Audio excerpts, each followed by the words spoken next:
So hi guys, happy summer. I have a very small tip for you.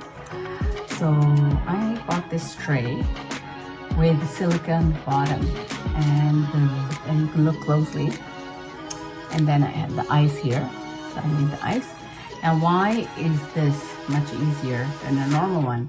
The reason is you can just really push the ice out instead of playing and trying to bang it and everything. Look, the ice comes out right away. Look at this. And I can put it in my drink. Ice number 2. Just push it 2 times at the back. I push it and look, comes out very easy. So I highly recommend 2 push. I did 2 push and the ice came out, and I put it in my drink, and I enjoy my iced coffee very easily. So make sure you try to buy these cool ice making trays with a silicone back. Thank you for watching and subscribing to my channel.